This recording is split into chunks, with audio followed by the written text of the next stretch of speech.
Selamat pagi Bapak Ibu Saudara yang dikasihi Tuhan. Mari kita berdiri kasih sambutan yang hangat. Ya karena ini masih sedikit boleh beranjak kasih sambutan. Salam yang hangat satu dengan yang lain ya. Sementara yang lain sedang naik ya karena masih ada di kelas-kelas. Kita bersyukur dapat berkumpul dalam ibadah KU2 di Gereja Baptis Pertama. Juga menyambut Bapak Ibu Saudara yang mengikuti lewat streaming online YouTube. Tuhan memberkati, biarlah Bapak Ibu Saudara boleh menikmati kebersamaan dalam ibadah pagi ini. Mari kita berdiri lagi, kita datang kepada Tuhan dalam doa ya. Dalam doa. Nah, sebelum kita berdoa, mengingatkan tanggal 1 kita akan ada kegiatan donor darah. Jadi mari kita menyiapkan supaya sehat, tidur yang cukup, obat dihentikan sementara. Maksudnya kalau minum obat nggak boleh. kalau bisa dihentikan, kalau enggak ya jalan ya. Jadi maksudnya kita sehat bisa mendonorkan darah ya. Hari Rabu kita terus berdoa untuk pekerjaan Tuhan dan bangsa ini. Bapa di dalam surga, terima kasih. Kami punya Tuhan yang setia. Kasih setiamu selalu baru di dalam kehidupan kami. Engkau baik Tuhan. Engkau setia pada janjimu. Engkau setia menggenapi lewat karyamu. Dan engkau setia karena engkau menyertai kami semua lewat Roh Kudusmu. Kami mau terus memuji Tuhan. Kami mau terus bersyukur kepadamu. Kami membawa diri kami, membawa ibadah kami untuk kemuliaan nama-Mu. Terima kasih, kami bersyukur dan menyerahkan ibadah pagi ini. Dalam nama Tuhan Yesus kami berdoa. Amin, amin. Silakan duduk, sekali lagi menyambut kehadiran Bapak Ibu Saudara dan ada Pak Kim ya. Ya. Pak Jong ya Pak, pokoknya agak susah tapi nanti silakan bisa bincang-bincang setelah ibadah, kita saling berkenalan. Juga yang lain kalau ada yang baru kami menyambut, kiranya Tuhan memberkati. Mari kita lanjutkan ibadah kita.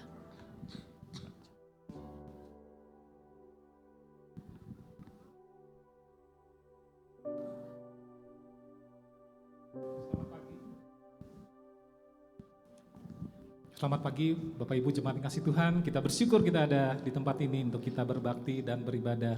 Dan kita akan angkat satu pujian, tapi sebelumnya kita akan membaca dari Roma pasal 10 ayat 9 sampai 10. Tema kita bulan Januari ini adalah tentang the journey of my faith ya, jadi perjalanan iman kita. Dan ini adalah ayat yang mengingatkan kita bahwa kita adalah pengikut-pengikut Kristus, kita sudah percaya kepada Tuhan. Tetapi bukan hanya sampai di kita, tapi nanti kita harus membagikannya kepada orang lain. Dan sebelum kita mau angkat pujian lagu Ku Percaya, kita mau baca ini dulu bersama-sama. Sekali lagi kita mau bangkit berdiri, kita mau baca dari Roma pasal 10 ayat 9 sampai 10. Siap? 1, 2, 3. Sebab jika kamu mengaku dengan mulutmu bahwa Yesus adalah Tuhan, dan percaya dalam hatimu bahwa Allah telah membangkitkan Dia dari antara orang mati, maka kamu akan diselamatkan. Karena dengan hati orang percaya dan dibenarkan, dan dengan mulut orang mengaku dan diselamatkan. Roma 10 ayat 9 sampai 10. Masih tetap berdiri, kita mau angkat pujian ini sebagai pengakuan iman kita bahwa kita percaya kepada Allah Bapa, kepada Sang Putra, kepada Roh Kudus, yaitu Allah Tritunggal.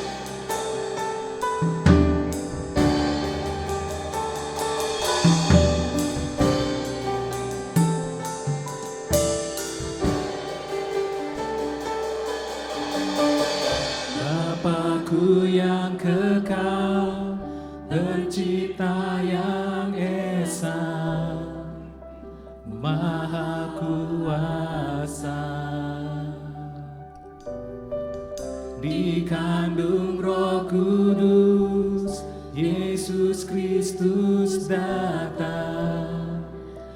Juru selamatku.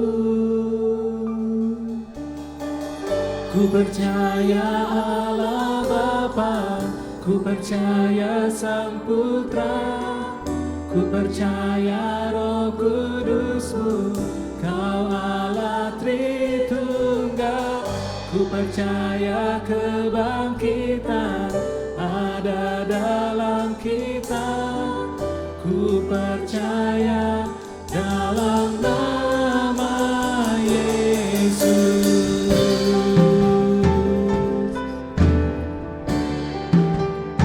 Biarlah menjadi pengakuan iman kita.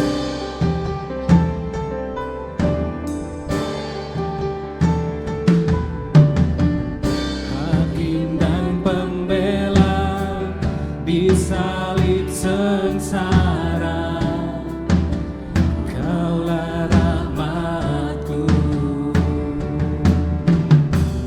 Turun ke dalam gelap yang mulia, bangkit bertata selamanya. Ku percaya Allah Bapa, ku percaya Sang Putra, ku percaya Roh Kudus-Mu, Kau Allah Tritunggal. Ku percaya kebangkitan ada dalam kita.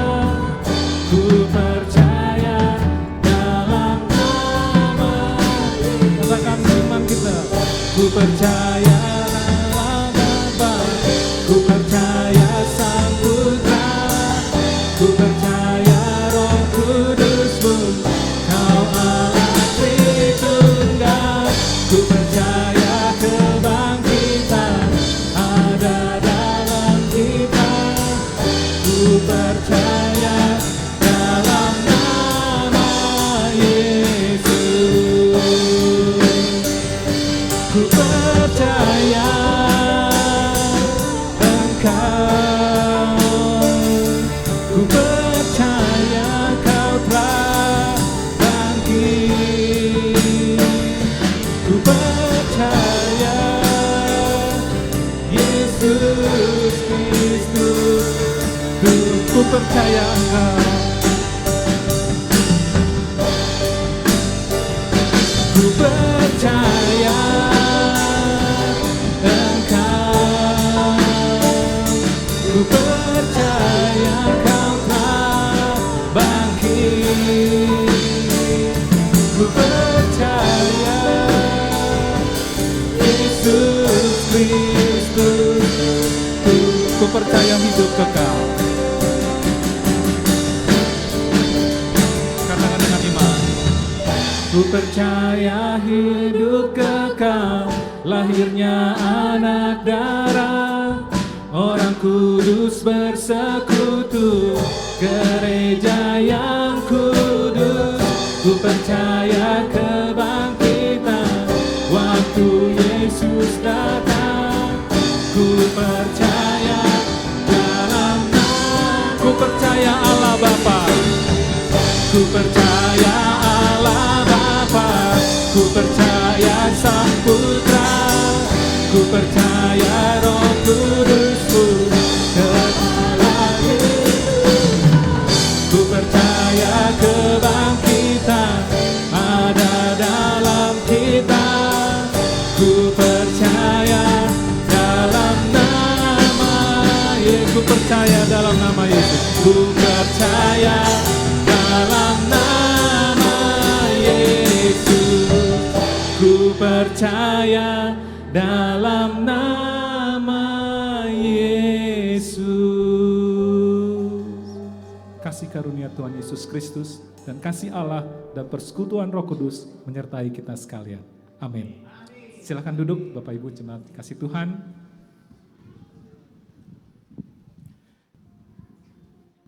Efesus 3 ayat 18. Ini adalah doa Paulus kepada jemaat di Efesus.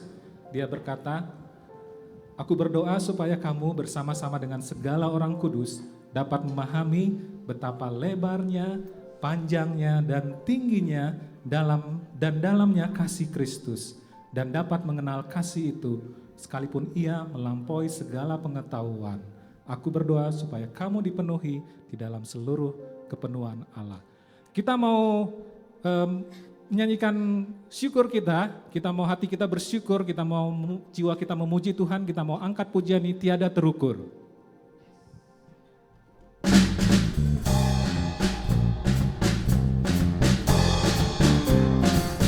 Boleh bertepuk tangan ya.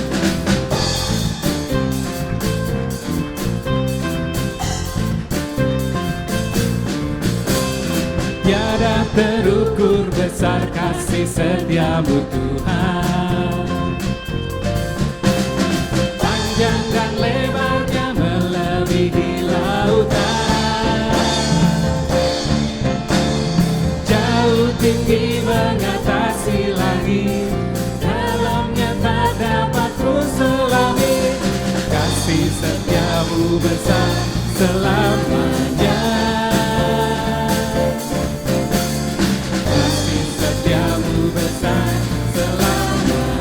Kita katakan tiada terukur besar kasih setia. Tiada terukur besar kasih setiamu Tuhan. Panjang dan lebarnya melebihi lautan. Jauh tinggi mengatasi langit, dalamnya tak dapat ku selami. Kasih setiamu besar selamanya. Kasih setia. Kita mau bangkit berdiri lagi ya. Kita mau berkata, hatiku bersyukur. Hatiku bersyukur, jiwaku memuji, mulutku pun bersorak memuji Engkau, Yesus. Ajaib perbuatanmu, besar anugerahmu, takkan berhenti ku memuji namamu. Tiada terukur besar kasih setiamu Tuhan. Amin. Panjang dan lebarnya melebihi lautan. Jauh tinggi mengatasi langit, dalamnya tak dapat ku selami. Katakan, kasih setiamu besar selamanya. Kasih setiamu besar selamanya. Hatiku bersyukur Tuhan. Hatiku bersyukur, jiwaku memuji, mulutku pun bersorak memuji Engkau, Yesus. Ajaib perbuatanmu, besar anugerahmu, takkan berhenti ku memuji namamu.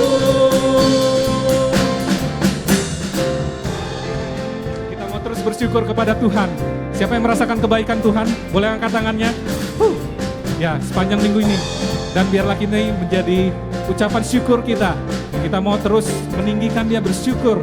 Jiwa kita memuji Dia, mulut kita bersorak-sorai memuji Tuhan. Karena Tuhan kita adalah Tuhan yang besar, kasih setianya besar selamanya. Mari kita sama-sama katakan, hatiku bersyukur. Ya, siap?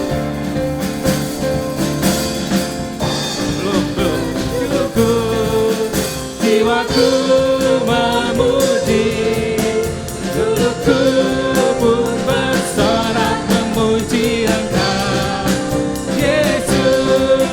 Ajaib perbuatanmu, besar anugerahmu, takkan berhenti ku memuji namamu. Tiada terukur besar kasih setiamu Tuhan. Panjang dan lebarnya melebihi lautan. Jauh tinggi mengatasi langit, dalamnya tak dapat ku selami.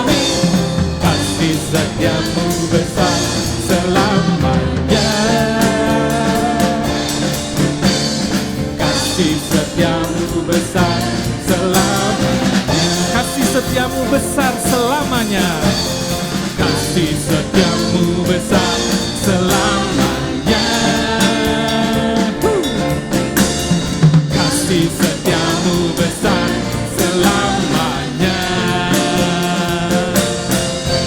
Kita beri pujian pada Tuhan kita. Masih tetap berdiri semangat. Satu pujian berikut ini akan mengingatkan kita tentang tetap masih ya tentang the Journey My Faith itu. Kita mau baca dulu liriknya dari lagu ini, bagian chorusnya saja.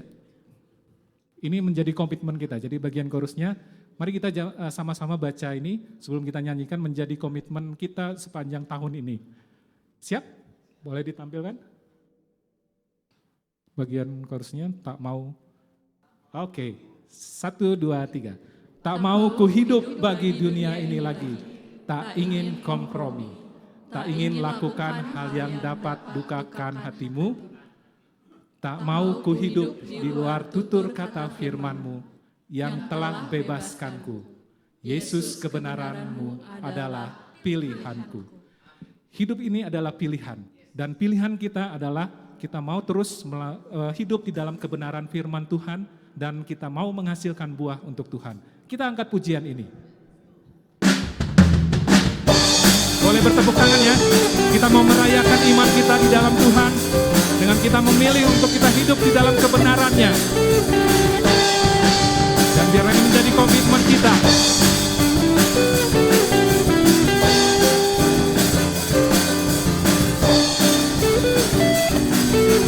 Mari kita sama-sama katakan, Kau Tuhan yang mulia, turun ke dunia, untuk tebus segala dosa. Kau beri keselamatan, beri kesempatan, kasih-Mu mengubahkan. Jika ku akui semua dosaku, maka Kau adalah setia dan adil. Kau kan mengampuni dan sucikan dari segala yang jahat. Are you ready? 1, 2, tak mau ku hidup bagi dunia ini lagi. Tak ingin apa? Tak ingin kompromi, tak ingin lakukan hal yang dapat dukakan hatimu. Tak mau ku hidup di luar tutur kata firman-Mu yang apa? Telah bebaskanku. Yesus kebenaran-Mu adalah pilihanku. Kita mau terus memilih hidup di dalam kebenaran firman Tuhan. Kita mau setia kepadanya dan menghasilkan buah bagi Dia. Kau Tuhan yang mulia, turun ke dunia, untuk tebus segala dosa. Tuhan beri keselamatan bagi kita. Kau beri keselamatan, beri kesempatan, kasih-Mu. Jika kita mengaku dosa kita, maka Dia setia adil. Maka Kau adalah setia dan adil. Kau mengampuni dan sucikan dari segala yang jahat. Are you ready? 1, 2, tak mau ku hidup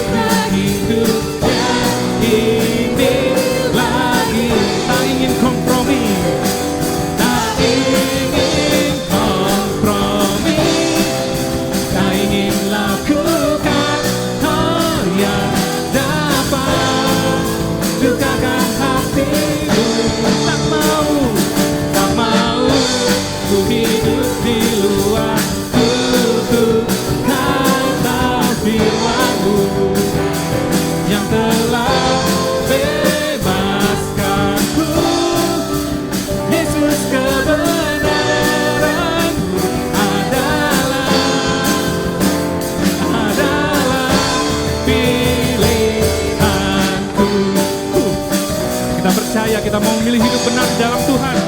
Dan kita mau terus setia kepadanya untuk menghasilkan buah. Tak mau ku hidup bagi. Mari nyatakan dengan iman. Nyanyikan ini menjadi komitmen kita. Tak ingin kompromi, tak ingin lakukan hal yang dapat dukakan hatimu. Tak mau ku hidup di luar tutur kata firman-Mu yang telah bebaskanku. Yesus, kebenaran-Mu adalah tak mau ku hidup bagi dunia ini lagi. Katakan dengan iman kita. Tak ingin kompromi, tak ingin lakukan hal yang dapat dukakan. Tak mau ku hidup di luar firman Tuhan. Tak mau ku hidup di luar tutur kata firman-Mu yang telah bebaskanku. Yesus, kebenaran-Mu adalah pilihanku.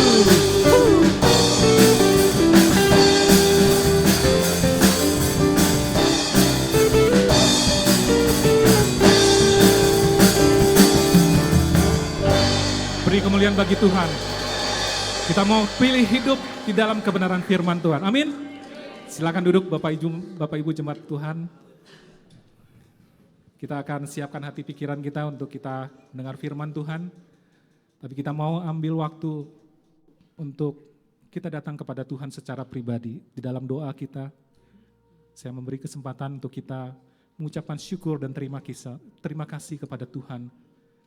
Tidak terasa kita sudah di akhir di bulan Januari, bulan pertama di tahun 2026 ini. Kita mau bersyukur kepada Tuhan, karena Tuhan begitu baik bagi kita. Dan biarlah ini menjadi doa kita. Mari kita ambil waktu kita mengucap syukur kepada Tuhan.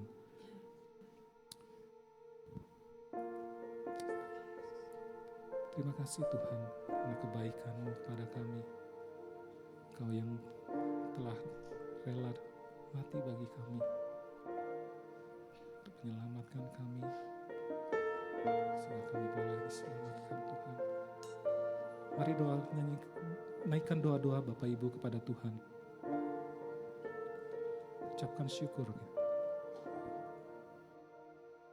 Kasih Tuhan Masih dalam sikap doa, sungguh mulia, biarlah ini menjadi doa kita kepada tulus Tuhan. dan sempurna mengasihiku. Kasih-Nya yang begitu besar tanpa syarat. Pengorbanannya Di Kalvari bagi kita orang berdosa. sungguh berharga, Kau tebus Dia telah dosaku. menebus dosa kita. Terpujilah Kita mau mengucap syukur kepada Tuhan. Tuhan Terima kasih Tuhan. Yesus. Terpujilah nama-Mu. Ditinggikan Kau layak di ditinggikan, atas pujian, Kau layak dimuliakan Tuhan. dari dalam Ini yang menjadi doa lubuk kami. hatiku, Dari dalam lubuk hati ku kami, sujud kami dan mau berterima bersujud dan berterima kasih. kasih. Mari kita angkat pujian ini. Biarlah ini menjadi doa kita, ucapan syukur kita. Kita mau sujud dan berterima kasih kepada Tuhan. Kasih Tuhan sungguh mulia, tulus dan sempurna mengasihiku. Pengorbanan di Kalvari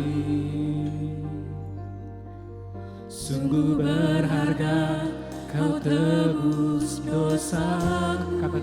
Terpujilah Tuhan. Terpujilah Tuhan Yesus.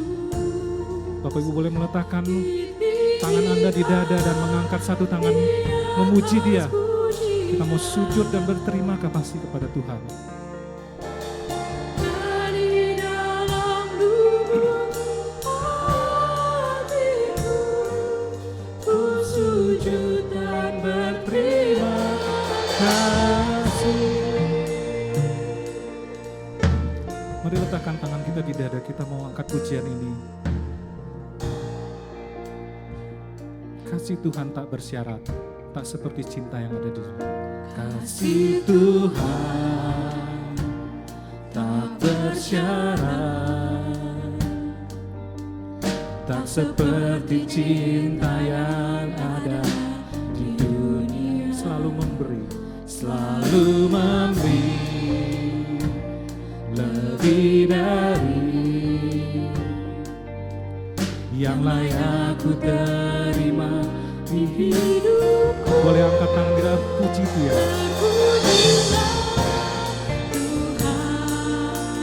Sembah Dia, tinggikan Dia. Ditinggikan di atas pujian. Dari dalam lubuk hatiku, ku sujud dan Mari kita bangkit berdiri, kita mau nyatakan iman kita. Salibmu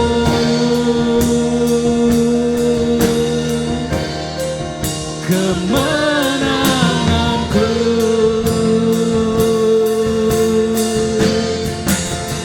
bilurmu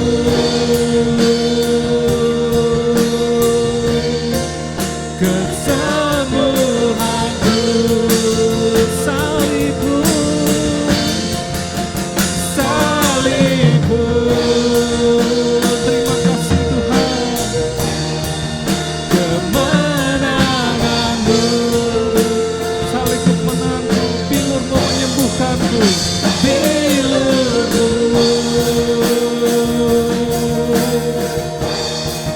menyembuhkanku.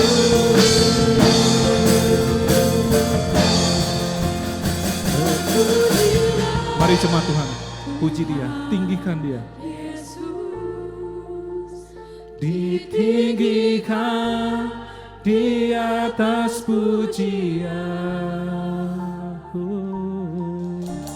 Dari dalam lubuk hatiku, ku sujud dan berterima kasih. Terpujilah Tuhan, terpujilah Tuhan.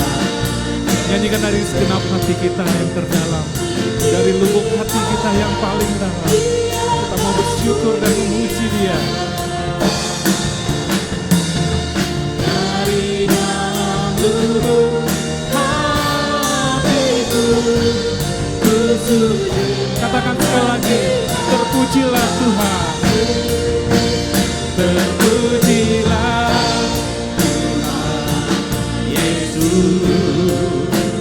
Ditinggikan di atas pujian,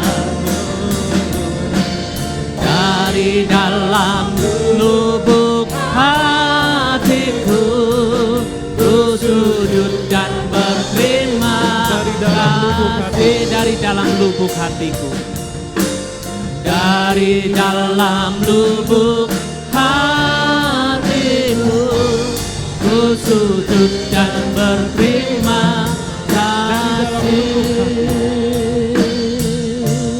Dari dalam lubuk hatiku, ku sujud dan berterima kasih. Terima kasih Tuhan untuk anugerah-Mu, untuk kasih-Mu, untuk setiap berkat-Mu. Lebih dari itu, keselamatan yang sudah Kau berikan, yang sudah terjamin di dalam Yesus Kristus. Kami mau mempersembahkan hidup kami, bersyukur dan memuliakan nama-Mu. Dalam nama Tuhan Yesus kami berdoa. Amin, amin. Jemaat dipersilakan duduk. Terima kasih tim worship yang sudah memimpin kita memuji Tuhan.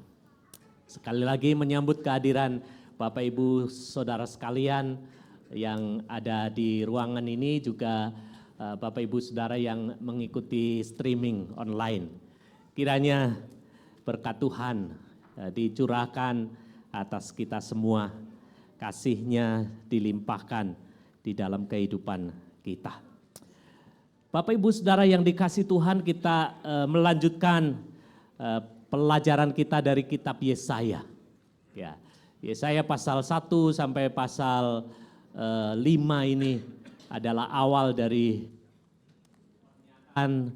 firman Tuhan melalui Yesaya untuk umat Tuhan, baik Yehuda yang ada di Yerusalem maupun Israel secara keseluruhan. Karena Tuhan mengasihi mereka sebagai umat pilihan yang dikasihi. Dan kita akan belajar tentang Israel ya, sebagai kebun anggur ya, Yehuda sebagai kebun anggur Tuhan. Waktu kecil saya sering ikut ibu saya karena ibu saya bertani. Kadang-kadang Pak D atau saya, dan sering ke sawah, ke ladang ya. Pada waktu seorang petani ya, saya belajar petani mau menanam benih apapun, dia menyiapkan benih yang terbaik ya. Jadi waktu itu belum ada toko benih kayak sekarang kan, benih dijual di mana-mana ya. Waktu itu petani ya, pokoknya hasil panen itu sebagian disisihkan untuk ditanam kembali ya. Sebagian dimakan, sebagian lagi dijual kalau masih ada sisa. Kalau ladangnya banyak, tanahnya banyak, biasanya banyak yang dijual. Tetapi sebagian besar cukup dimakan sendiri. Nah, pada waktu petani ini mau menyiapkan lahan, mau menanam, dia menyiapkan sedemikian rupa. Dia cangkul, dia ambil gulma-gulma, rumput yang tidak berguna, dia bersihkan. Memastikan bahwa semua sudah bersih, sudah baik, dan siap ditanam. Ya.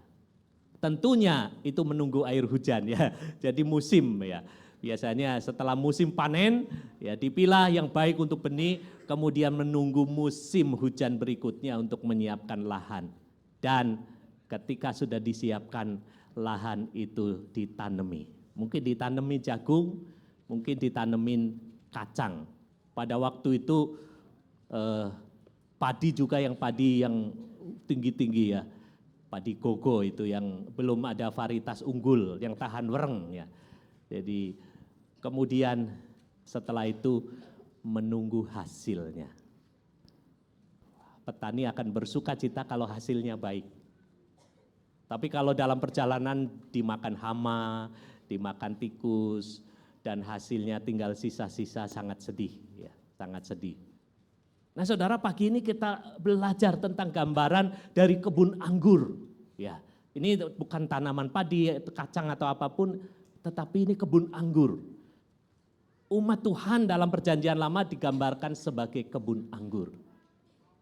Tetapi kalau kita baca secara keseluruhan, pemilik kebun ini yang sudah menyiapkan segala sesuatunya dengan baik, dan umat Tuhan ini disebut umat pilihan. Tetapi pada waktu hasilnya diharapkan baik, tetapi asam. Makanya saya kasih judul anggur asam di kebun Tuhan ya. Walaupun ini kebun Tuhan ya, tetapi anggur asam. Apa yang bisa kita pelajari? Perumpamaan ini dan gambaran di dalam pasal 5 Yesaya menggambarkan hubungan Tuhan dengan umatnya. Tuhan kasih sayang dan begitu peduli kepada umatnya, sekalipun umatnya seringkali mengecewakan. gagal maning kalau orang seberang sana ya, orang Jerman ya. Jadi ngomongnya gagal maning. Jadi kita seringkali gagal jatuh, tetapi kasih setia Tuhan mau memulihkan. Itulah sebabnya kalau belajar bagian ini nanti ada peringatan keras. Ini belum terjadi. Walaupun keras seperti ada hukuman, sebenarnya belum terjadi. Masih ada kesempatan untuk bertobat. Masih ada kesempatan supaya itu tidak terjadi. Tetapi bagaimana umat Tuhan? Kadang-kadang bandel ya, Kita mau melihat dari Yesaya pasal 5 supaya ada gambaran menyeluruh, walaupun tadi udah dibaca dan pelajari di sekolah minggu, kita berdiri sekali lagi kita baca ayat ini ya. Mari kita berdiri membaca ayat-ayat ini. Boleh? Oh, sudah ada di sana. Baik, kita baca. Saya akan membaca ayat 1 dan ayat ganjil selanjutnya. Bapak Ibu Saudara semua, ayat 2 dan seterusnya. Aku hendak menyanyikan nyanyian tentang kekasihku. Nyanyian kekasihku tentang kebun anggurnya. Kekasihku itu mempunyai kebun anggur di lereng bukit yang subur.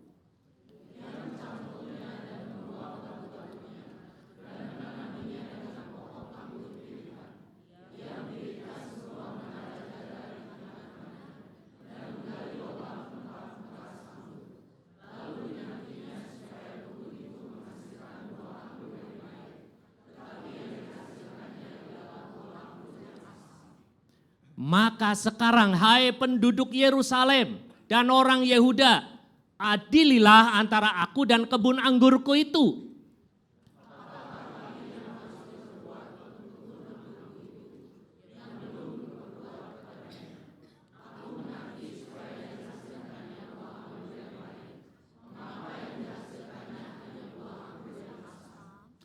Maka sekarang aku mau memberitahukan kepadamu apa yang hendak kulakukan kepada kebun anggurku itu.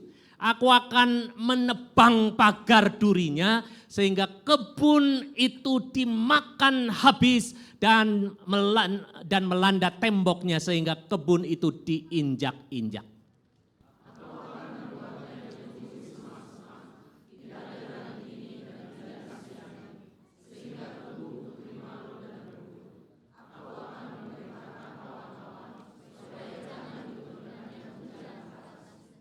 Sebab kebun anggur Tuhan semesta alam ialah kaum Israel dan orang Yehuda ialah tanam-tanaman kegemarannya. Dinantinya keadilan tetapi hanya ada kelaliman. Dinantinya kebenaran tetapi hanya ada keonaran.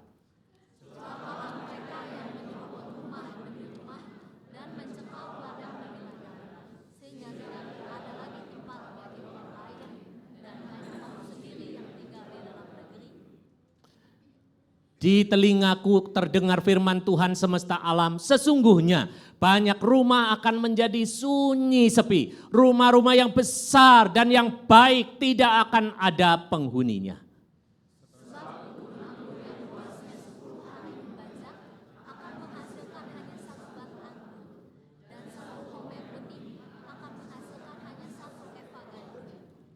Celakalah mereka yang bangun pagi-pagi dan terus mencari minuman keras dan duduk-duduk sampai malam hari sedang badannya dihangatkan anggur.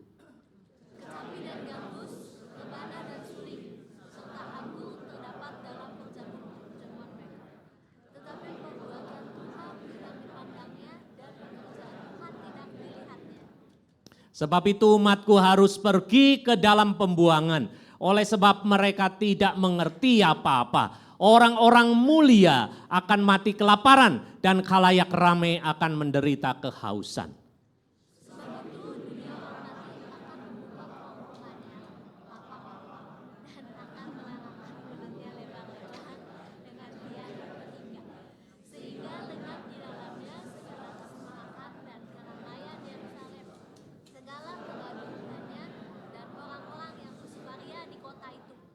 maka manusia akan ditundukkan dan orang akan direndahkan. Ya, orang-orang sombong akan direndahkan. Tetapi Tuhan semesta alam akan berkata maha tinggi dalam kekuasaannya. Dan Allah yang maha kudus akan menyatakan kekudusannya dalam kebenarannya.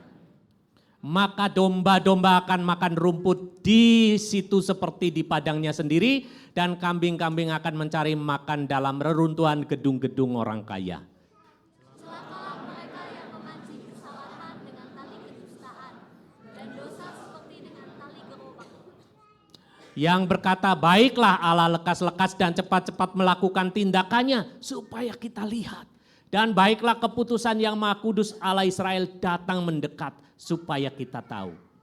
Celakalah mereka yang menyebutkan kejahatan itu baik dan kebaikan itu jahat, yang mengubah kegelapan menjadi terang dan terang menjadi kegelapan, yang mengubah pahit menjadi manis dan manis menjadi pahit. Celakalah mereka yang memandang dirinya bijaksana, yang menganggap dirinya pandai. Celakalah mereka yang menjadi jago minum dan juara dalam mencampur minuman keras. Yang membenarkan orang fasik karena suap, dan yang memungkiri hak orang benar. Sebab itu, dan seperti rumput kering habis lenyap dalam nyala api, demikian akar-akar mereka akan menjadi busuk, dan buntutnya akan berterbangan seperti abu. Oleh karena mereka telah menolak pengajaran Tuhan semesta alam, dan menista firman yang maha kudus Allah Israel. Sebab itu bangkitlah murka Tuhan terhadap umatnya, diacungkannya tangannya terhadap mereka, dan dipukulnya mereka. Gunung-gunung akan gemetar dan mayat-mayat mereka akan seperti kotoran di tengah jalan. Sekalipun semuanya ini terjadi, murkanya belum surut dan tangannya masih teracung. Ia akan melambaikan panji-panji kepada bangsa yang dari jauh, dan akan mengambil mereka dari ujung bumi. Sesungguhnya mereka akan datang dengan segera, dengan cepat. Tiada yang lelah dan tiada yang tersandung di antaranya. Mereka tidak terlelap dan tidak tertidur, tidak terlepas ikat pinggangnya, dan tali kasutnya tidak terputus. Anak panahnya ditajamkan, dan segala musuhnya dipukul. Kuku kudanya keras seperti batu api, dan roda keretanya seperti puting beliung. Aumnya seperti singa betina, mereka mengaum seperti singa muda. Mereka meraung dan menangkap mangsanya, membawanya lari dan tidak ada yang melepaskan. Pada hari itu mereka akan diliputi oleh suara seperti laut menderu. Jika orang memandang ke bumi, sesungguhnya ada gelap yang menyesakkan dan terang menjadi gelap oleh awan-awan.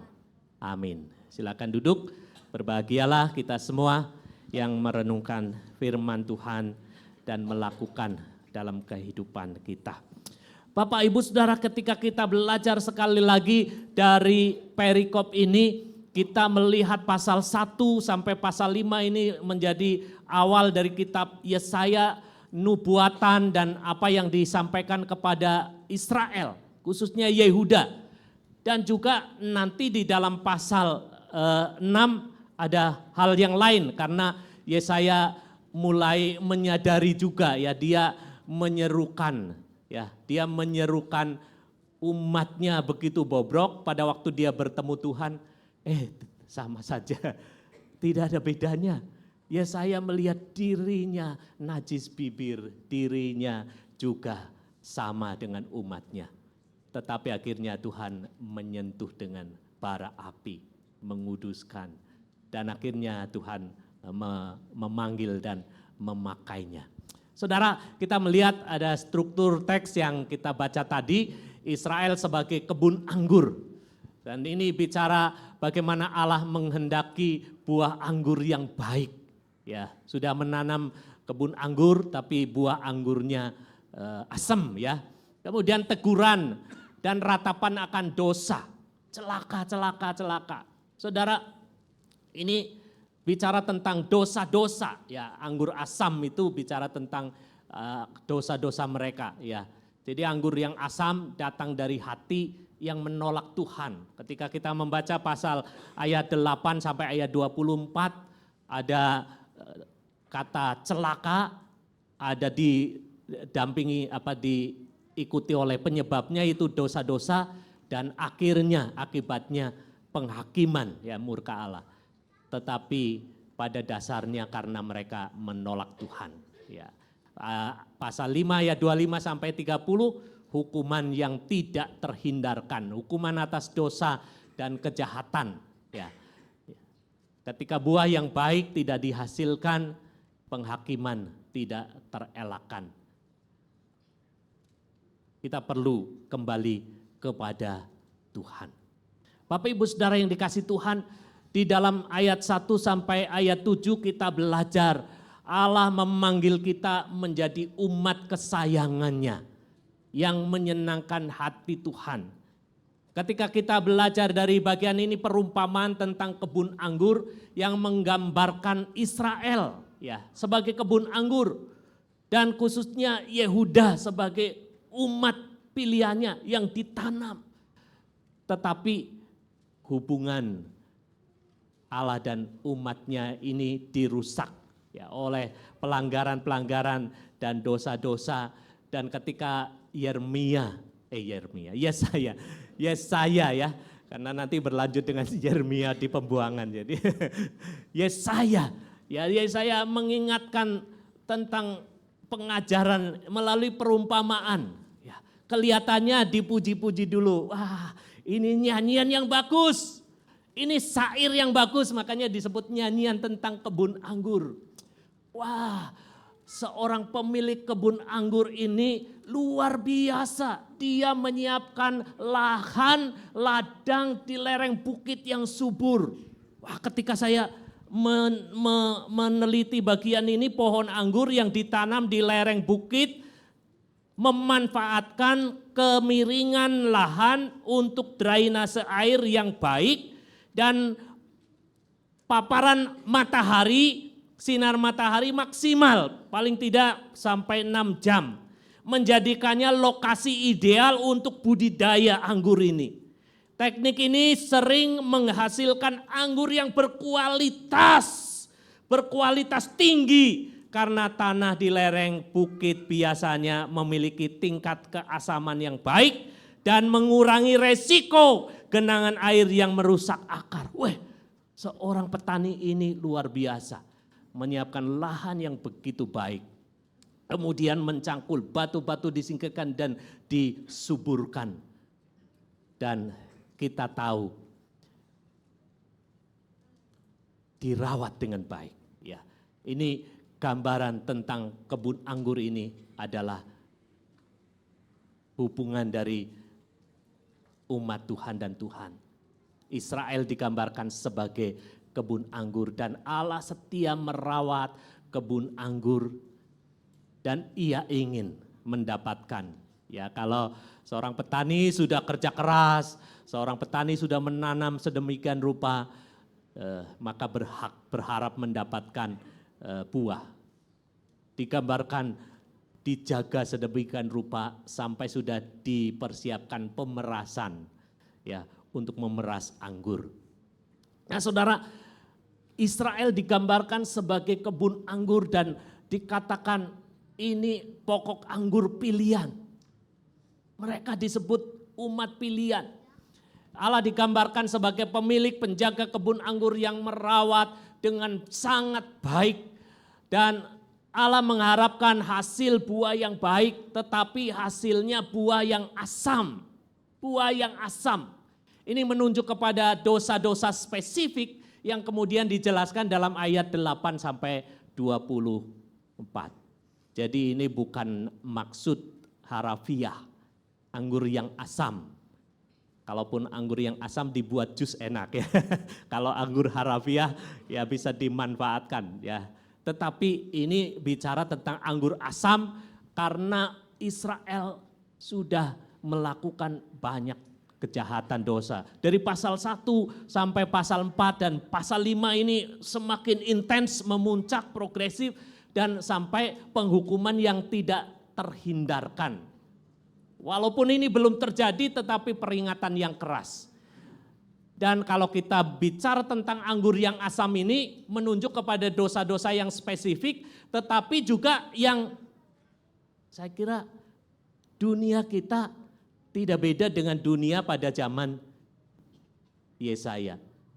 Kalau kita belajar dosa-dosa yang masih dilakukan pada zaman ini juga. Dan ini mengingatkan manusia yang sudah berdosa. Jika tidak bertemu dengan Tuhan, berserah kepada Tuhan, dia akan diperbudak oleh dosa. Jadi kalau kita bicara dosa, manusia berdosa. Keturunan Adam berdosa. Kemudian manusia dipimpin oleh dosa. Kalau dia tidak bertobat dan bertemu Tuhan, manusia dipimpin oleh dosa.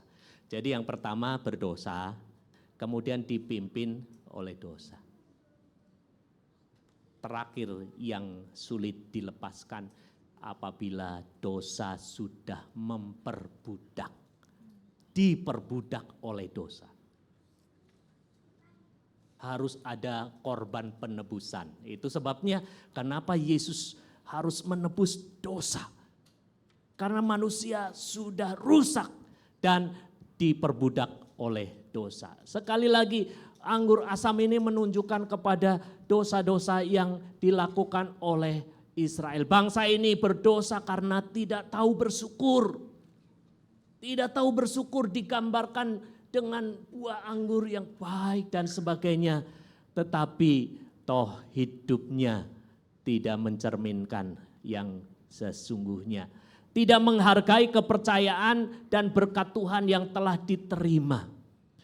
Dan tidak bahkan menggunakan secara egois. Nanti dijelaskan bagaimana mereka hidup dalam pesta pora dan penuh anggur ya. Jadi mereka pokok anggur yang memakan anggur, makan dirinya sendiri. Maksudnya mabuk ya, mabuk terus dipenuhi oleh anggur. Dan tidak menggunakan untuk melayani dan memuliakan Tuhan. Saudara, inilah panggilan kita. Kita sudah dipilih, diberkati Tuhan, Allah memanggil kita menjadi umat kesayangan yang menyenangkan hatinya. Ketika umat Tuhan gagal, Israel gagal, gereja dipilih dan dikasih sebagai umat kesayangan Tuhan. Kita sudah belajar dari Keluaran dan dari kitab Petrus. Tidak tahukah kamu, kita adalah bangsa yang terpilih, imamat yang rajani, bangsa yang kudus, umat kepunyaan Allah sendiri. Tujuannya apa? Supaya kamu memberitakan perbuatan-perbuatan besar yang dilakukan oleh Allah. Nah nanti di bagian terakhir ada sesuatu yang mengejutkan. Karena dulu mereka melihat perbuatan besar tangan yang teracung, tetapi pada akhirnya tangan yang teracung itu justru menunjukkan murkanya. Saudara, ada sesuatu yang terbalik. Harusnya tangan yang teracung menunjukkan kuasa, kebesaran, karya Tuhan. Tetapi umat Israel ditegur oleh Yesaya. Justru tangan teracung itu menandakan murka dan hukuman. Saudara, Tuhan memanggil kita untuk menghasilkan buah pertobatan, iman ketaatan kita, berbuah baik, hidup dalam kebenaran, agar berkenan kepada Tuhan dan menjadi kesayangan Tuhan. Saudara, kita jadi teringat Tuhan Yesus pernah bicara, akulah pokok anggur. Kalau orang Israel mendengar itu, emang lu siapa? Kamilah pokok anggur. Tapi Yesus kemudian, akulah pokok anggur yang benar. Orang Israel disebut pokok anggur, pohon anggur, kebun anggur, tetapi mereka sudah rusak. Dan sebenarnya manusia yang sudah jatuh ke dalam dosa sudah rusak dan mereka ada di bawah hukum maut. Tidak ada satu manusia pun yang dapat membebaskannya. Yesuslah yang dapat membebaskan. Ini juga gambaran dari pokok anggur sejati, Yesus Kristus. Tuhan yang mengasihi kita. Allah memanggil kita menjadi umat kesayangannya yang sudah dipilih dan dikasihi. Banyak orang mendengar tentang Yesus, tetapi mereka tidak mengenalnya, termasuk umatnya. Banyak orang mendengar Yesus, tetapi tidak menerimanya. Tetapi setiap orang yang menerimanya dijadikan anak-anak Allah, milik kesayangannya. Untuk mengingat ini, mari kita berdiri bersama-sama. Kau Julius minta tolong sama Cilani. Ya, ini lagu anak-anak, tetapi inilah kebenaran yang harus kita tangkap. Tuhan itu begitu menyayangi kita, mengasihi kita. Aku disayang Tuhan. Ini harus menjadi lagu yang mengingatkan kita.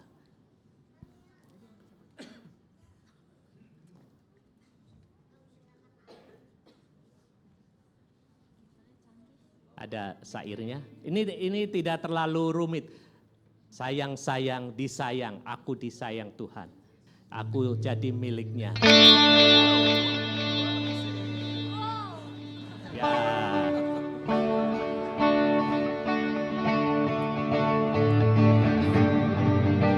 Mari kita bertepuk tangan ya. Sayang-sayang, disayang, aku disayang Tuhan. Aku diangkat jadi anaknya. Aku disayang Tuhan. Sayang-sayang lagi. Sayang-sayang, disayang, aku disayang Tuhan.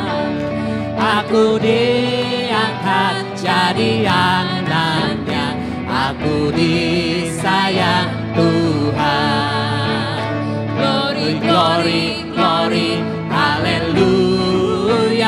Glory, glory, glory, puji Tuhan. Glory, glory, glory, glory, glory, haleluya.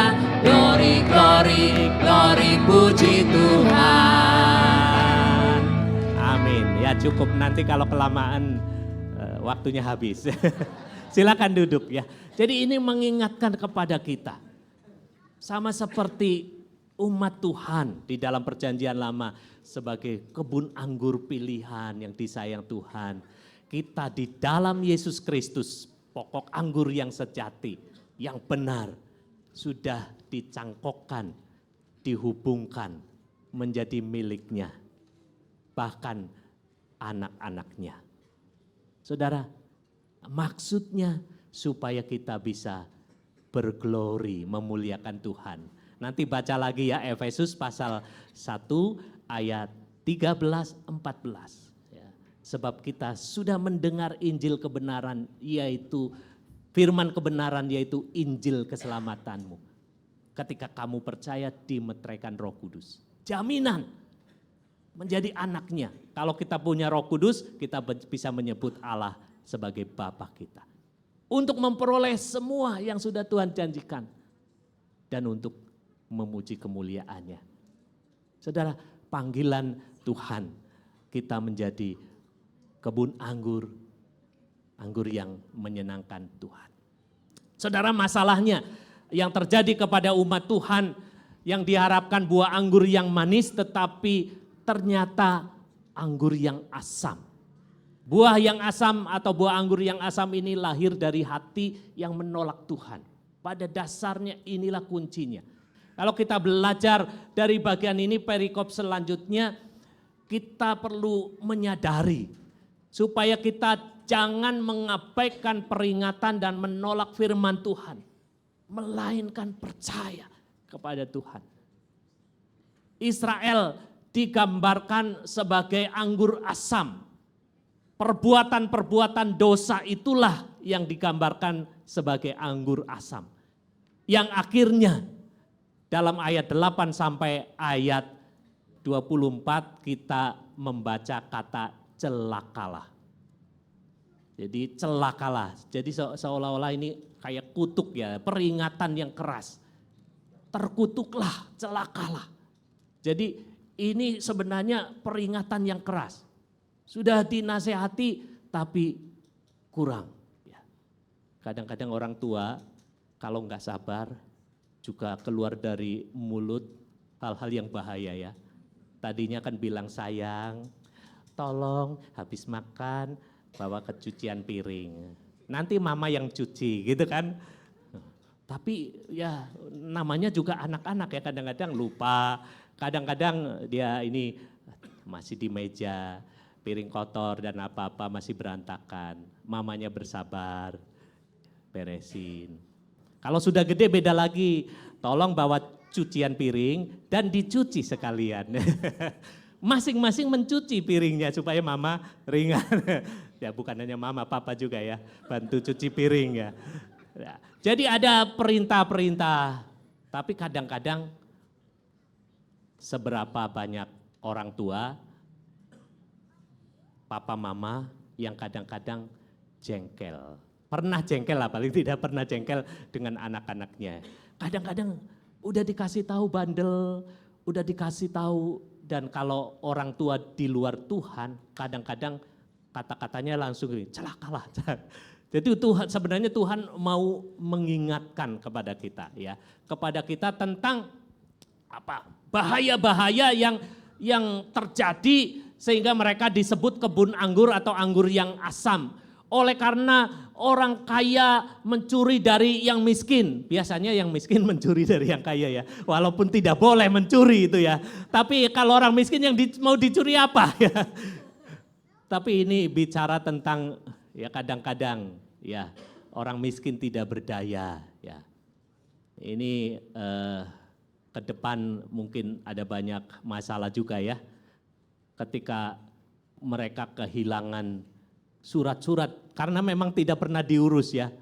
Surat-surat tanah nggak diurus, kiriknya aja, kitirnya aja hilang. Ketika bicara tentang hukum, mana kamu buktinya punya tanah? Mana? Nggak ada bukti-bukti. Ini dari nenek moyang saya ya. Ya. Tapi kalau sudah bicara hukum, apalagi hukum diputarбalikan dalam konteks ini, jadi orang yang serakah memperkaya. Banyak orang hidup untuk mengejar kesenangan fisik, bukan kekayaan rohani. Jadi ini bicara tentang keserakahan, termasuk masalah ekonomi dan sebagainya. Dan ada akibat ya, maksudnya semacam peringatan tetapi penghakiman. Jadi penghakiman sampai ekonominya jadi kacau. Kemarin kita bicara tentang tatanan sosial, tatanan norma yang kacau. Kalau itu diteruskan bukan hanya berhenti di situ, kekacauan terjadi. Yang ditanam 1 kuintal, hasilnya cuma 1 kilo. Kalau itu hukum ekonomi mana yang bisa untung gitu ya. Jadi gambaran pertanian walaupun kamu menabur banyak, hasilnya sedikit.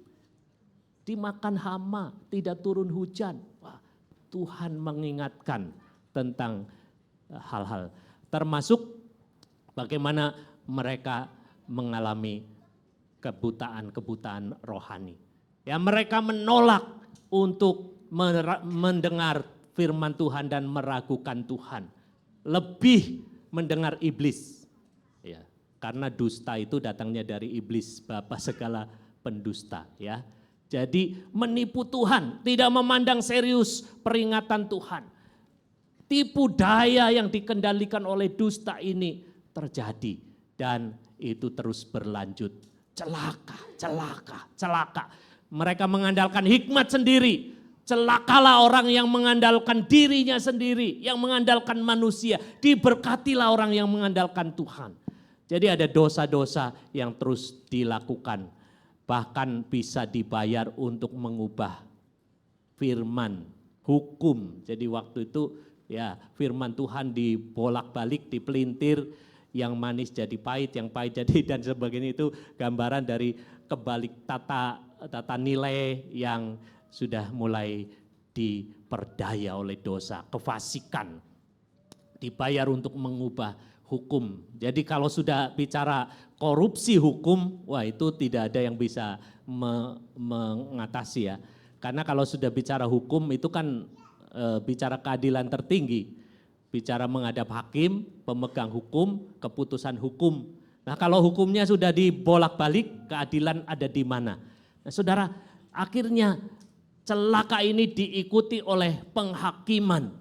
Penghakiman yang pertama menjadi tanah gersang, tandus, rumah menjadi kosong, kebun anggur tidak berbuah, ekonomi hancur. Tuhan mendatangkan hukuman atas dosa-dosa mereka yang tidak setia.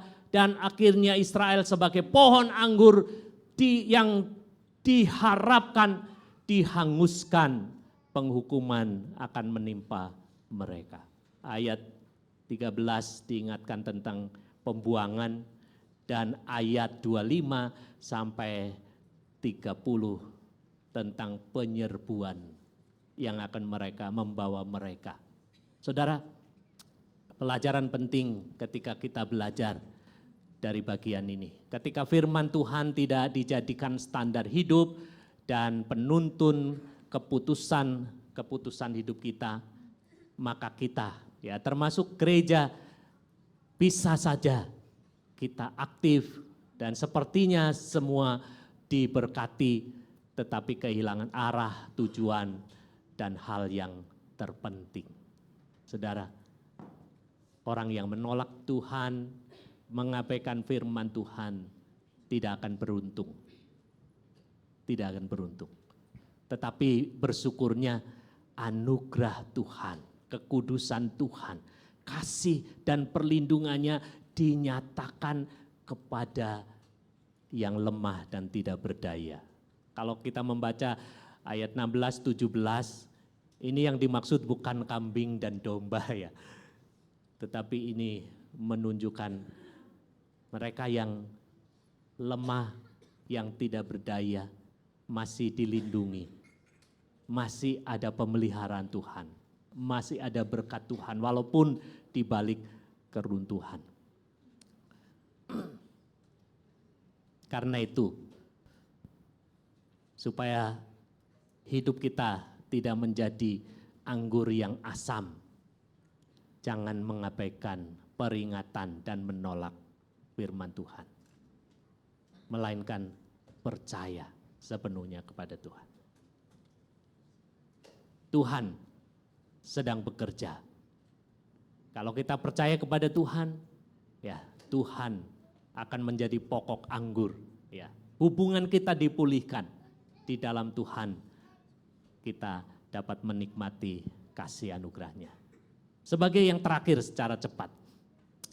Kalau kita membaca ayat 25 sampai ayat 30 ini adalah kelanjutan. Jadi makin progres dan makin memuncak. Jadi penghakiman Tuhan akhirnya masuk ke dalam penghukuman. Walaupun ini masih peringatan di awal, tetapi apa yang akan terjadi akan terbukti ya ketika mereka nanti masuk ke dalam pembuangan. Jangan berperkara dengan Tuhan. Maksudnya Tuhan memang memanggil kita mari berperkara.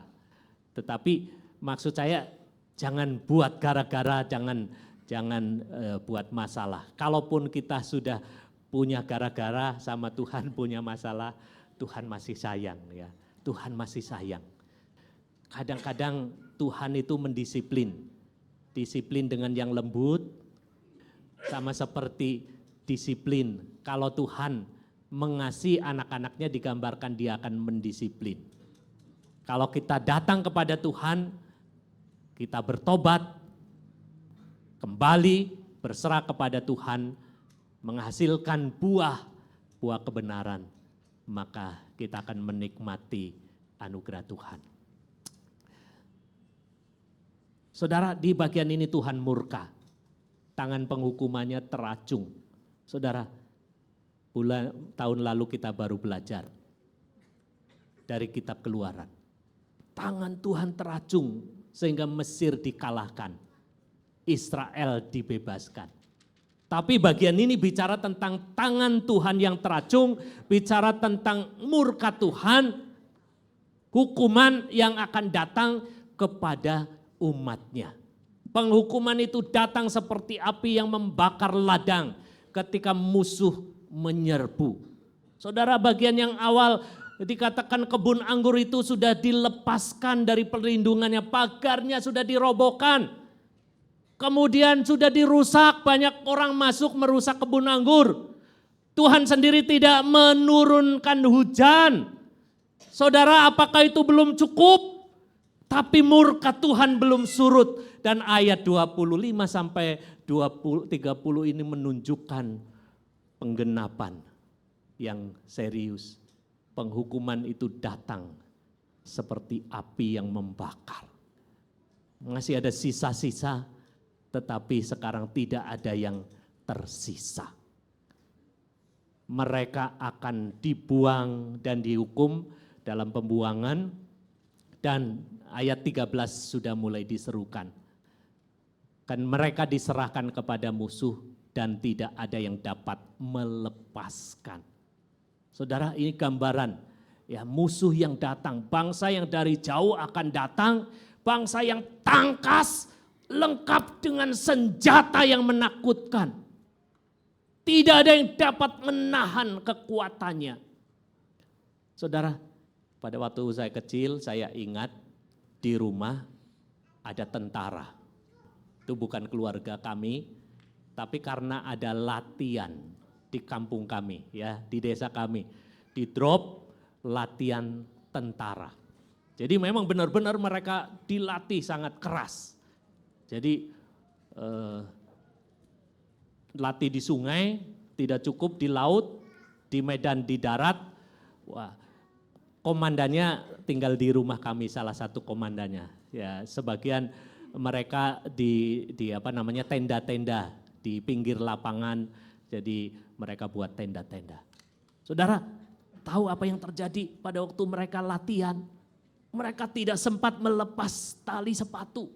Mereka kadang-kadang tidak sempat melepas bajunya. Karena ketika peluit dibunyikan, mereka harus cepat bangun dan mendekat atau memenuhi perintah komandannya. Saudara, apalagi ini zaman perang. Jadi ini tentara yang siap menyerbu, ya, menyerbu. Jadi bahkan ikat pinggangnya tidak terlepas, tali kasutnya tidak terlepas, senjatanya melekat. Dan ketika mereka berbaris begitu menakutkan. Dan tidak ada harapan karena perlindungan sudah tidak ada. Tuhan menyerahkan umatnya kepada musuh. Saudara, ketika saya merenungkan bagian ini, betapa sedihnya kalau tidak ada yang bisa diharapkan lagi. Karena Tuhan itu harapan terakhir. Betul ya? Tuhan itu harapan terakhir. Jadi kalau Tuhan sudah mengacungkan tangan, tanda murka, saudara, ini sesuatu yang menakutkan.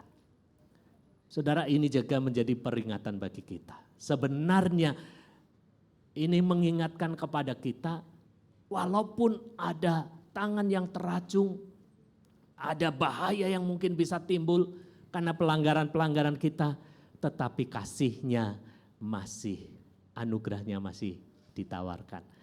Kembali kepada Yesaya 1 ayat 18, walaupun merah kirmisi dosamu, seperti kirmisi akan dipulihkan, disucikan seperti salju. Walaupun dosamu merah seperti kain kesumba, akan dipulihkan seperti bulu domba, putih seperti bulu domba. Jadi di awal Tuhan sudah menawarkan anugerah demi anugerah, pemulihan, supaya mereka datang kepada Tuhan. Dan diharapkan mereka datang. Tapi kalau tidak datang, maka inilah yang terjadi. Tuhan masih mengasihi yang mungkin terhinakan, mungkin terpinggirkan, mungkin tidak diakui, yang lemah, minggu yang lalu atau beberapa waktu yang lalu, yang tersisa. Saat ini Tuhan masih mengulurkan tangan kasih-Nya, mengundang orang untuk bertobat. Namun kelak Dia akan mengacungkan tangan penghakiman. Saudara, di dalam Yesus Allah menawarkan anugerah. Allah menawarkan pengampunan. Allah menawarkan penebusan supaya kita dibebaskan, dibenarkan, dipulihkan sebagai kebun anggur yang indah di hadapan Tuhan. Dan Tuhan akan datang kembali untuk menganugerahkan keselamatan bagi setiap orang yang menantikan, artinya yang percaya. Penulis Ibrani pasal 9 ayat 27-28. Mengingatkan dia sudah mati sekali untuk menanggung dosa banyak orang. Dan dia akan datang sekali lagi untuk menganugerahkan keselamatan bagi setiap orang yang percaya. Tetapi dia juga datang sebagai hakim yang tidak akan berbelas kasihan. Maksudnya bukan dia tidak berbelas kasihan. Belas kasihannya sudah dicurahkan, ditawarkan di depan. Tapi pada akhirnya keadilan akan ditegakkan. Jadi jangan berperkara dengan Tuhan, tetapi berperkara dalam arti kita menyadari kalau ada hal-hal yang tidak berkenan kepada Tuhan, kita mau datang kembali berserah dan percaya bertobat kepada Tuhan. Saudara, kesimpulan dari apa yang kita pelajari, Allah merindukan kita umat pilihannya sebagai gereja yang sudah ditebus oleh Kristus menjadi umat kesayangan dan kesenangannya. Yesus adalah pokok anggur yang sejati yang benar. Kita adalah carang-carangnya. Yesus yang sudah berkorban, mati di kayu salib, darahnya dicurahkan. Anggur juga melambangkan penebusan, darah Yesus yang sudah dicurahkan. Dan dia merindukan di dalam Yesus kita dipulihkan. Yang kedua, Allah mau menjadikan kita menjalankan panggilan mulia untuk berbuah. Hidup dalam kebenaran dan menjadi kesaksian yang memuliakan Tuhan. Bukan sebaliknya, berbuah asam itu ya, bicara tentang kejahatan dan dosa yang menghancurkan. Saya panggil Ko Yulius sekali lagi. Minta tolong ada tas. Nah, jadi saya ingin menutup ya. Menutup. Boleh ikut di depan. Nah, jadi pada waktu firman Tuhan menggambarkan Israel sebagai kebun anggur. Tuhan sudah menanam kebun anggur yang baik dan berharap ada buah yang manis. Ketika panen, ternyata anggurnya asam. Tapi saya baru panen dari supermarket. Nah, jadi coba kita lihat Ko Yulius, anggurnya manis atau asam? Coba. Nah.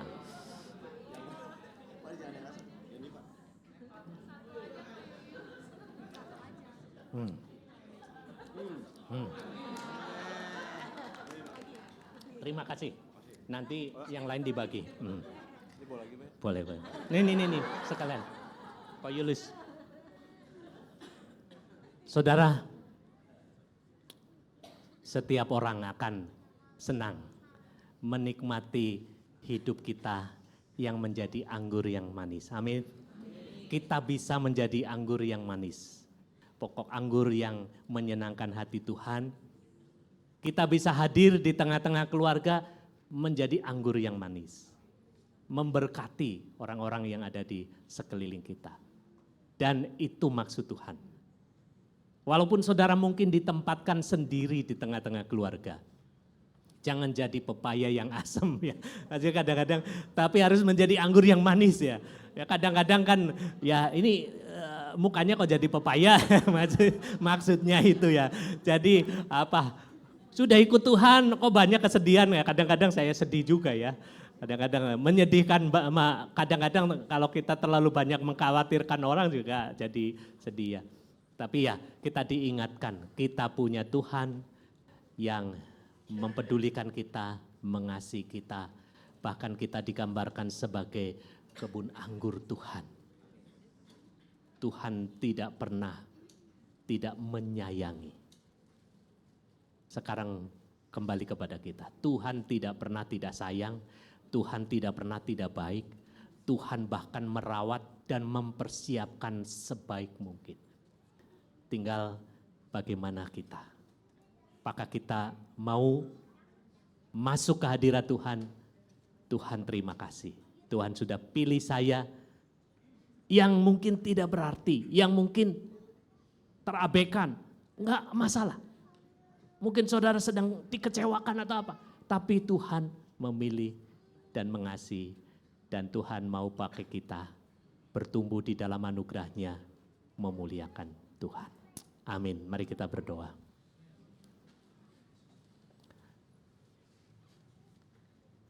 Mari kita merefleksikan, rasakan anugerah Tuhan dalam kehidupan kita.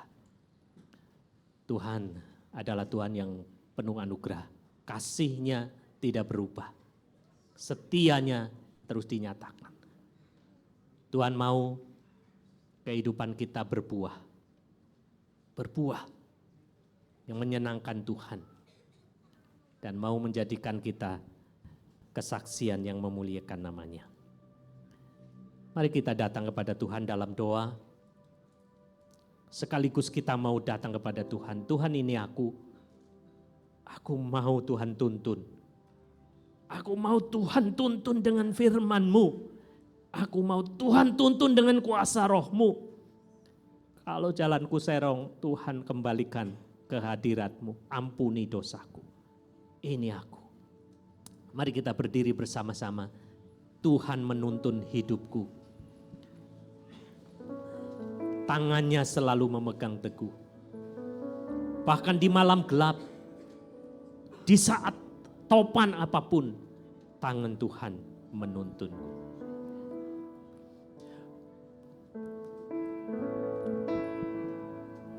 Tuhan menuntun hidupku, betapa sukacitaku.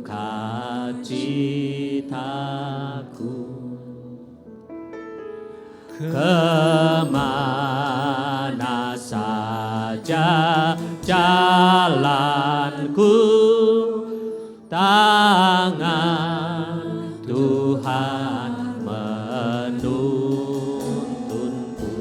Di malam yang gelap benar, di malam yang gelap benar, di taman indah dan segar, di laut teduh atau topan, berlindungku itu Tuhan menuntun hidupku, tangannya memegang teguh. Hatiku berserah penuh, Tuhan menuntun hidupku. Yang ketiga, tak sesatkan hidupku, betapa juga nasibku. Puas dengan kehendak-Mu, sebab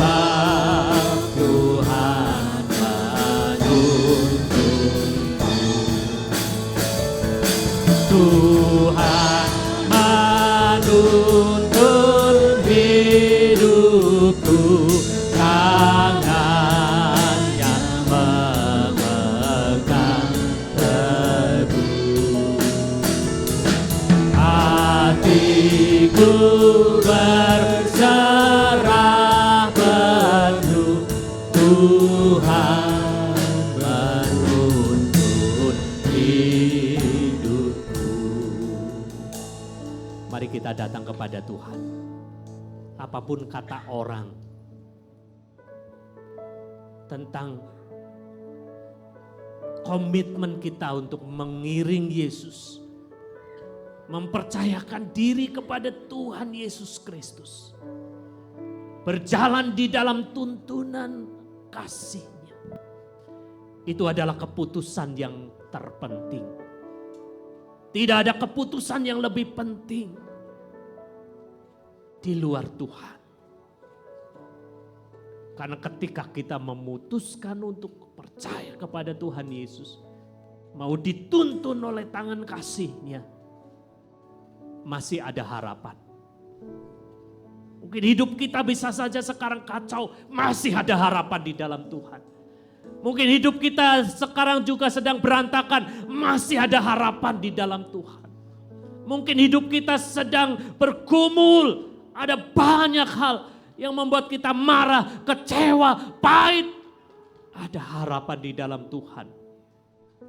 Datang kepada Tuhan, Tuhan, terima kasih masih ada Engkau. Tangan kasih-Mu tidak pernah ditarik, terima kasih.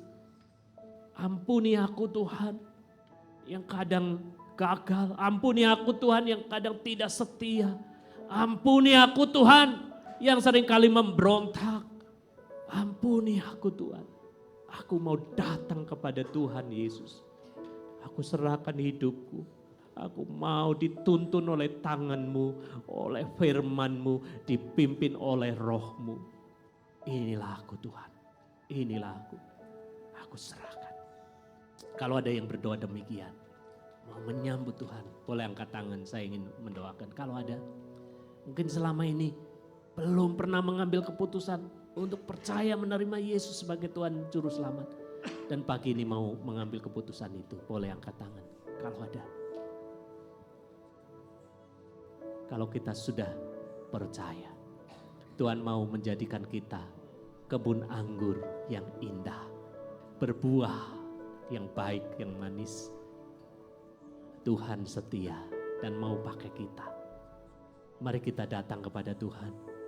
Tuhan, jadikan aku kesenangan-Mu. Jadikan aku kemuliaan-Mu. Jadikan aku buah-buah manis yang memberkati sekelilingku, orang-orang yang aku kasihi. Ampuni aku Tuhan kalau seringkali mengecewakan mereka. Tapi Engkau tidak pernah mengecewakan. Aku mau serahkan hidupku dipakai oleh Tuhan. Mari kita berdoa. Kalau ada yang perlu didoakan. Kalau ada yang perlu diampuni. Kalau ada yang perlu diselesaikan. Jadilah berkat. Kehadiran saudara menjadi anggur yang manis. Kalau ada yang ingin didoakan, Tuhan ini aku pakai aku untuk kemuliaan-Mu. Apakah ada? Boleh angkat tangan dan turunkan lagi. Puji Tuhan, turunkan tangan. Puji Tuhan, ada yang lain. Biarlah kita menjadi anggur yang manis. Tak ku sesalkan hidupku, betapa juga nasibku, puas dengan kehendak-Mu, sebab Tuhan menuntun. Tuhan menuntun hidupku,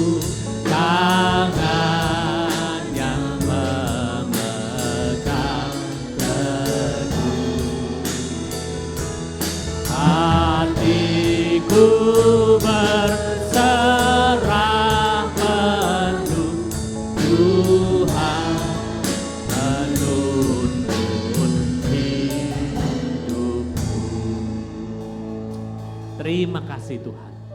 Apapun keadaan kami tidak pernah menyesal untuk mengikuti Yesus. Kami tidak pernah menyesal untuk percaya. Dituntun oleh tangan-Mu. Kami serahkan apapun keadaan kami, apapun masih ada harapan. Sebab Tuhan merancang yang baik. Di balik semua hal yang sekarang masih pahit bahkan asam, ada kasih, anugerah, dan berkat yang memulihkan. Terima kasih Tuhan Yesus, terima kasih. Terima kasih untuk pengampunan-Mu, terima kasih untuk keselamatan, dan terima kasih untuk perlindungan dan setiap berkat-Mu. Pada pagi ini juga kami datang mau bersyukur untuk setiap berkat. Terimalah setiap persembahan hidup kami, persepuluhan yang kami bawa untuk kemuliaan nama-Mu. Dalam nama Tuhan Yesus kami berdoa. Amin, amin. Silakan duduk, saya mengundang yang bertugas untuk melayani saat persembahan. Kita akan menyimak FBC News untuk hari ini.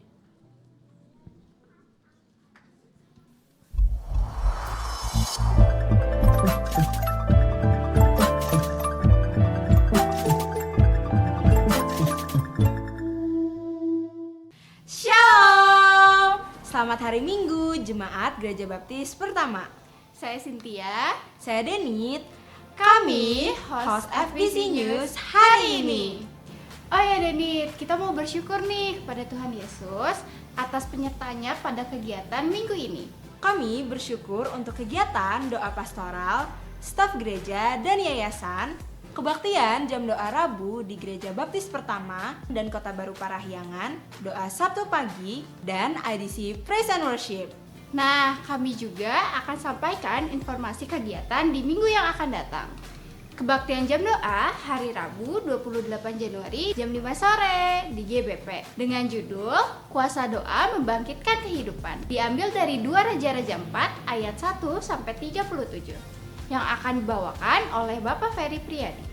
Kami mengundang Bapak Ibu dan jemaat sekalian untuk hadir bersekutu dan doa bersama. Jam doa juga akan diadakan di Sumarekon dan Kota Baru Parahyangan pada hari yang sama. Kak, ada yang spesial nih buat kita remaja pemuda. Yuk, ikutan persekutuan IDC. Mau tahu informasinya? Langsung tanya Kak Tirza ya. Ditunggu kehadirannya. See you! Kami mengajak Bapak, Ibu, Saudara-saudari untuk ikut serta dalam kegiatan donor darah yang diadakan pada hari Minggu 1 Februari 2026 pukul 8 sampai 11 siang di ruang lobi. Pastikan Bapak, Ibu, Saudara-saudari untuk istirahat yang cukup dan jaga kesehatan dalam 3 hari menjelang donor. Saatnya kita melayani bersama dalam kasih kepada sesama melalui donor darah. Selamat ulang tahun kepada Bapak Budi Hikmat Fau, Adik Yosafat, Ibu Emi Margareta Lutam, Adik Zoro Pasaribu, Bapak Johan Utomo, Ibu Sarah Sinulingga, Ibu Sandra Wahjuni Suhendar, Ibu Kimyati Lina, Ibu Lisbeth Uliarta, Bapak Jared Davis. panjang umur, sehat selalu, terus bertumbuh dalam Tuhan, dan menjadi saluran berkat bagi sesama. Demikian FBC News hari ini. Saya Cynthia. Saya Denit, pamit. Tuhan Yesus memberkati. Terima kasih. Selamat ulang tahun yang berulang tahun minggu ini. Mari kita berdiri bersama-sama. Kita menyerahkan ibadah.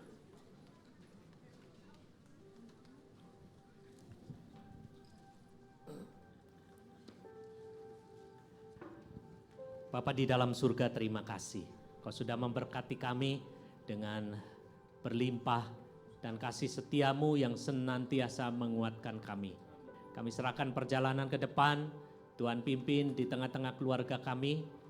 Pakai kami untuk mengasihi orang-orang yang ada di tengah-tengah kami, di tengah-tengah keluarga kami, di lingkungan terdekat kami. Kami serahkan Tuhan, biarlah kami boleh menjadi anggur yang manis, yang menyenangkan dan memuliakan nama-Mu. Kami mohon berkat-Mu ketika kami melanjutkan tugas hidup sepanjang minggu ini.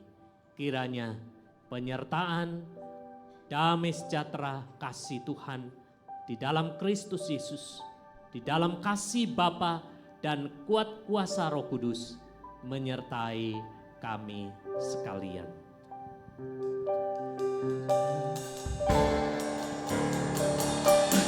Besar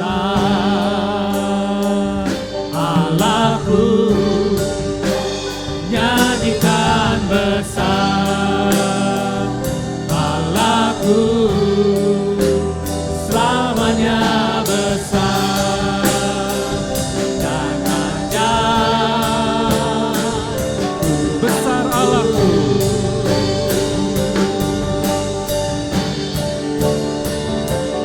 besar Allahku, nyanyikan besar Allahku, selamanya besar dan ajaib. Tuhan selamanya besar. selamanya besar dan ajaib. Tuhan selamanya besar. Selamanya besar dan ajaib Tuhanku. Amin. Silakan duduk, kebaktian selesai, Tuhan Yesus memberkati.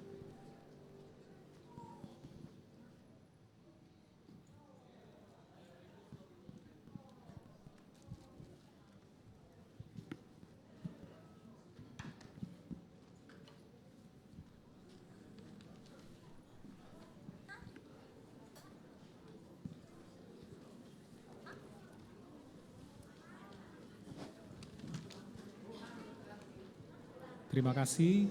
Selamat hari Minggu. Sampai ketemu minggu depan. Tuhan Yesus memberkati.